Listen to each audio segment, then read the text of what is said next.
Good morning, dear students. How are you all? I hope you are all fine at your home. I am Little Talukdar. Welcome to my online class. Today, I am going to teach the students from class 7 to 9 about the use of right forms of verb through exercise part 1.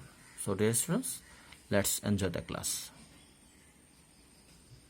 প্রিয় ছাত্রছাত্রীরা, here are some sentences with some verbs, but the use of these verbs may not correct. We must correct them. প্রিয় ছাত্রছাত্রীরা, এখানে কিছু বাক্য তোমরা দেখতে পাচ্ছ এবং এই বাক্যগুলোতে কিছু লাল রঙে লেখা ভার্ব দেখতে পাচ্ছ। যে ভার্বের ব্যবহারগুলো সঠিক হয়নি, তোমাকে আমাকে এই ভার্বের সঠিক রূপটা লিখতে হবে, অর্থাৎ ভার্বগুলোকে সঠিকভাবে ব্যবহার করতে হবে। এবং এই সঠিকভাবে কি করে ব্যবহার করব প্রথমত বাক্যের অর্থটা জানব, দ্বিতীয়ত বাক্যগুলো টেন্স সম্পর্কে জানব। এই দুটো জিনিস কনফার্ম হওয়ার পরে আমরা রুলসগুলো অ্যাপ্লাই করব। তো তার পূর্বে ভার্ব কাকে বলে সেটা একটু স্মরণ করিয়ে দিই।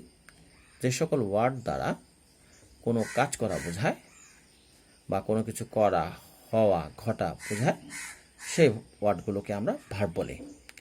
চলে আসো, প্রথম বাক্যটা তোমাদের সামনে নিয়ে আসলাম আমি।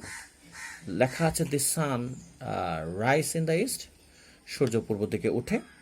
অর্থটা পারলাম, এবার আমার বোঝার পালা যে টেন্স কি।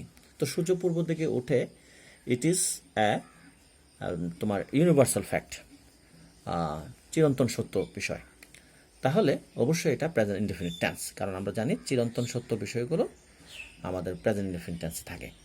তো সেক্ষেত্রে এখন আমাকে এটা গঠনটা জানতে হবে, সাবজেক্ট প্লাস ভার্বের বেস ফর্ম প্লাস তোমার বাকি অংশ। তো এখানে সাবজেক্টটা হচ্ছে দি সান, অর্থাৎ একটি মাত্র বস্তু, তার মানে এটা সিঙ্গুলার, এবং দি সান এটা হচ্ছে থার্ড পারসন। তো থার্ড পারসন এবং সিঙ্গুলার নাম্বার হওয়ার কারণে ভার্বের বেস ফর্মের সাথে এস বা ইয়েস যুক্ত করতে হবে। তাহলে উত্তরটা কি হচ্ছে? উত্তরটা হচ্ছে রাইজেস। ক্লিয়ার? চলে আসি 2 নম্বরে।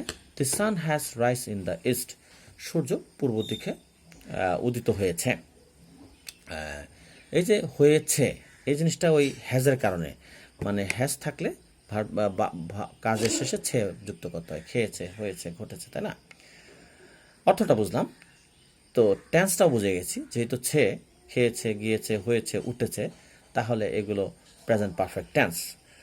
তো এছাড়া আরেকটা জিনিস আমরা জানবো যে প্রেজেন্ট পারফেক্ট টেন্সে আবার এখানে হ্যাজ থাকে অথবা হ্যাভ থাকে, সেক্ষেত্রে ভার্বের পাস্ট পার্টিসিপল ব্যবহার করতে হয়। ঠিক আছে? সাবজেক্টের পরে হ্যাভ বা হ্যাজ, তারপর মূল ভার্বের পাস্ট পার্টিসিপল ব্যবহার করতে হয়। অবশ্য আরেকটা জিনিস, হ্যাড থাকলেও কিন্তু তোমাকে ভার্বের পাস্ট পার্টিসিপল ব্যবহার করতে হবে, সেক্ষেত্রে সেটা হয় পাস্ট পারফেক্ট টেন্স। তো present perfect, either present perfect or past perfect, you must use the past participle form PP V3 of the main verb. তো এখানে হ্যাজ রাইজেন হবে, তাহলে কেমন?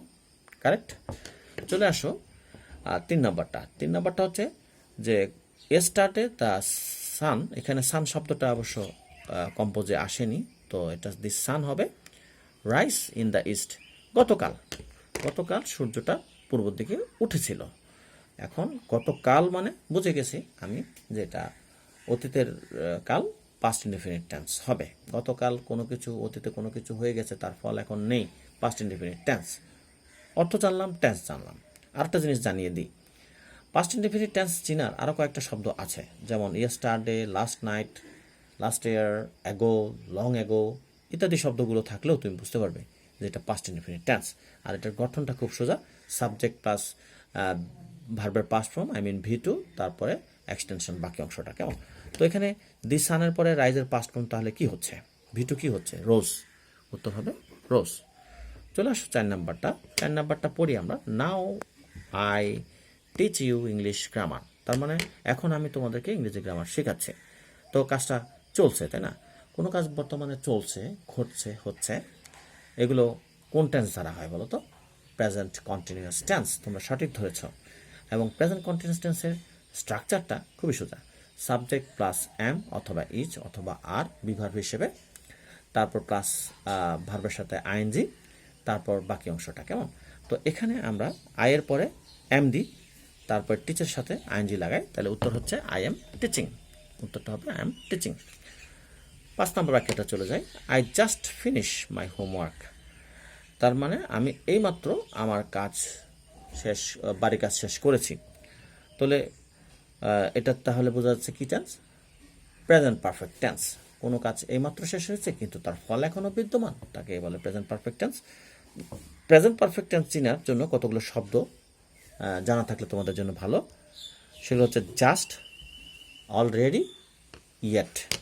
এই শব্দগুলো যদি বাক্যে থাকে তাহলে তুমি বুঝবে যে সেটা হচ্ছে প্রেজেন্ট পারফেক্ট টেন্স। আর স্ট্রাকচারটা তো খুবই সোজা, সাবজেক্টের পরে হ্যাভ অথবা হ্যাজ দিবে, তারপরে তোমার মূল ভার্বের পাস্ট পার্টিসিপল দিবে।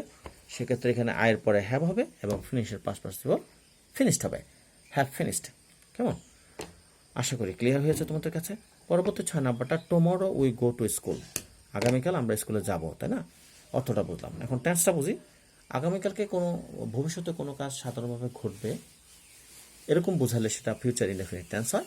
সেক্ষেত্রে গঠনটা হচ্ছে সাবজেক্টের পরে শ্যাল বা উইল লাগাবে, তারপরে মূল ভার্বের বেস ফর্ম, বেস ফর্ম মানে ভার্বের মেইন ফর্মটা ব্যবহার করতে হবে। তো সেক্ষেত্রে উইয়ের পরে শ্যাল, তারপর গো, গোই থাকবে, শ্যাল গো। প্রিয় ছাত্রছাত্রীরা 7 নম্বরটা দেখো, you had better go home. তো এটার অর্থ হচ্ছে তুমি বরং বাড়িতে যাওয়াই ভালো হবে, তোমার বরং বাড়িতে যাওয়াই ভালো হবে, তুমি বরং বাড়িতে যাও। তো এরকম হ্যাড বেটার থাকলে বা উড রাদার থাকলে অথবা কোনো modal verb can, May, must থাকলে ভার্বের চেঞ্জ হয় না, সেটাই হচ্ছে ব্যাপার। তো এখানে তাহলে হ্যাড বেটার থাকার কারণে গোটা চেঞ্জ হবে না, গো গোই থাকবে। চলে আসো 8 নাম্বারটা, হি নট প্লে ক্রিকেট। কি বোঝাচ্ছে? যদিও বাক্যের ভাবটা কিন্তু সঠিক নেই, কিন্তু বুঝতে পারতেছি এটার দ্বারা বোঝাচ্ছে সে ক্রিকেট খেলে না। এখন তুমি যে নটটা লাগিয়েছো এখানে, এই নটটা সঠিক নয়। কেননা গাছ লাগাতে যেমন একটা জমির প্রয়োজন বা একটা টবের প্রয়োজন, ঠিক তেমনি নট লাগাতে হলে তোমাকে কতগুলো শব্দের প্রয়োজন হয়। বিভার্ব লাগবে, বিভার্বের পরে নট বসে, যেমন এম এর পরে নট বসে, ইজের পরে নট বসে ইত্যাদি। অথবা তোমার মডেল ভার্ব লাগবে, যেমন ক্যানের পরে নট বসে, মাস্টের পরে নট বসে। অথবা এগুলো যদি না থাকে, এই দুটোর কোনোটাই যদি না থাকে, বিভার্ব বা মডেল ভার্ব, তখন তোমাকে ডু অথবা ডাজ অথবা ডিড নিতে হবে। এখন আমরা দেখবো এখানে কী নেব আমরা। এখানে আমাদের বিভার্ব নাই, মডেল ভার্ব নাই, হয় ডু নিতে হবে, ডু নেওয়া যাবে না, হি হচ্ছে থার্ড পারসন সিঙ্গুলার নাম্বার। ডিডও নেওয়া যাবে না, কারণ এটা সে ক্রিকেট খেলেনি, এটা তার একটা অভ্যাস, হ্যাবিট, এই জন্য এটা প্রেজেন্ট ইনডেফিনিট টেন্স, কাজে ডিডও নেওয়া যাবে না। প্রেজেন্ট ইনডেফিনিটের জন্য ডু নিতে হবে, ডু এর শেষে ইএস লাগাতে হবে, he third person singular number হওয়ার কারণে। সুতরাং আমরা ডাজ নট প্লে ক্রিকেট দেব। এবার ঠিক আছে, এবার নটটা সঠিক ব্যবহার হয়েছে। ওকে, এবার 9 number, it rain since morning for 2 hours অথবা ফর 2 আওয়ার্স। অর্থাৎ সকাল থেকে বৃষ্টি হচ্ছে অথবা 2 ঘন্টা যাবৎ বৃষ্টি হচ্ছে, মানে কোনো কাজ আগে আরম্ভ হয়ে এখনও চলছে, ঘটছে, এরকম বোঝালে তাকে প্রেজেন্ট পারফেক্ট কন্টিনিউয়াস টেন্স বলে। পূর্বে আরম্ভ হয়ে এখনও চলছে, অনেকক্ষণ ধরে চলছে, নির্দিষ্ট সময় ধরে চলছে। এটার গঠনটা কি? এটার গঠনটা হচ্ছে যে সাবজেক্ট প্লাস হ্যাভ বিন দিবে অথবা হ্যাজ বিন দিবে, তারপর মূল ভার্বের সাথে আইএনজি লাগাবে।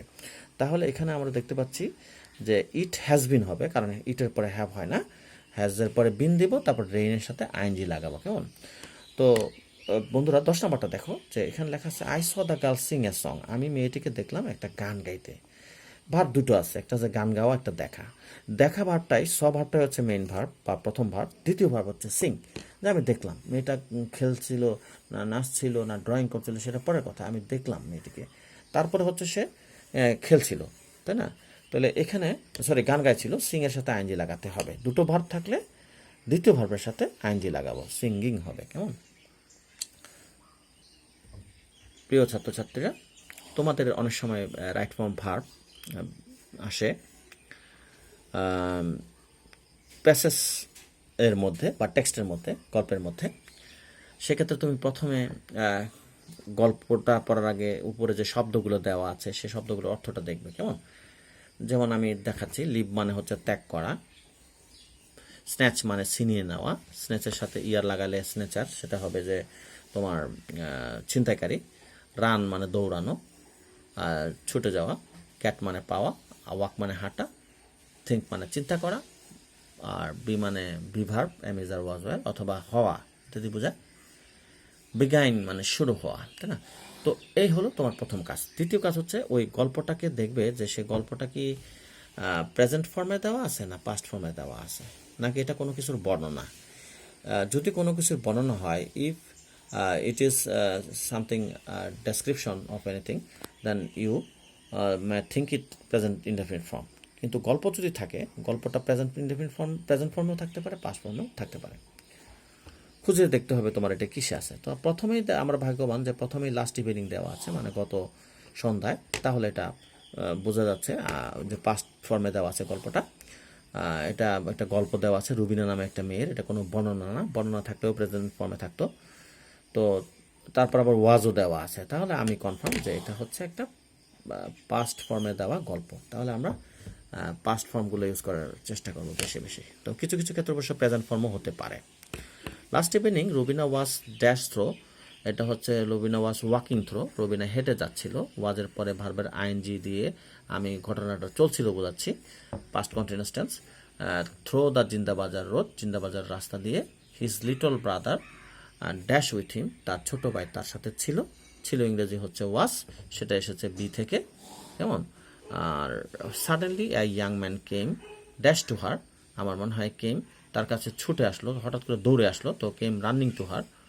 রানিং বানানটা R U double N ING, অর্থাৎ শেষে একটা এন দিয়ে তারপর আইএনজি লাগাতে হবে। And dash her gold chain out of her neck, এবং তার গলা থেকে স্বর্ণের চেন ছিনিয়ে নিল। তো ছিনিয়ে নেওয়া ইংরেজি স্ন্যাচ, শেষে ইডি দিলে হবে পাস্ট টেন্স স্ন্যাচড, ছিনিয়ে নিল। তারপরে she dash to run after the snatcher, সে ছিনতাইকারের পিছে দৌড়ানোর জন্য সিদ্ধান্ত নিল। তাহলে আমাদের মনে হয় she dash to run, she began to run, মানে দৌড়াতে লাগলো। বিজ্ঞান থেকে বিজ্ঞান, পিজিএন, তাই না, past form. She dash that, এটা হচ্ছে বাট আফটার এ ওয়াইল, কিছুক্ষণ পরে। She dash that, she thought that, সে ভাবলো যে, থিঙ্ক থেকে থট, TH OUGST, থট, সে ভাবলো that it was not wise, এটা জ্ঞানের কাজ হবে না, to dash her little brother, তার ছোট ভাইকে ছেড়ে যাওয়া। তাহলে ছেড়ে যাওয়া ইংরেজি leave, to leave her little brother alone, একা। As it was dash dark, যেহেতু সন্ধ্যা নাম ছিল, অর্থাৎ অন্ধকার নাম ছিল। Getting dark, GETTING, getting dark, কেমন। তো এভাবে করে বুঝে নিয়ে আমাদেরকে ভার্বের যথাযথ ব্যবহার করতে হবে। প্রিয় ছাত্রছাত্রীরা, আশা করি তোমরা তোমাদের ভার্বের যে জ্ঞান সেটাকে একটু যাচাই করতে পেরেছো, এবং নিয়মগুলো একটু রিভিশন হয়েছে, এবং বুঝতে পেরেছো যে কি করে প্র্যাকটিস করবে। তো আজকে এই পর্যন্তই। তোমাদের SW বা হোমওয়ার্ক আমি মেসেঞ্জারের মাধ্যমে পাঠিয়ে দেব। পরবর্তী ক্লাসে আবার দেখা হবে। Till then, stay at home, stay safe, and good bye.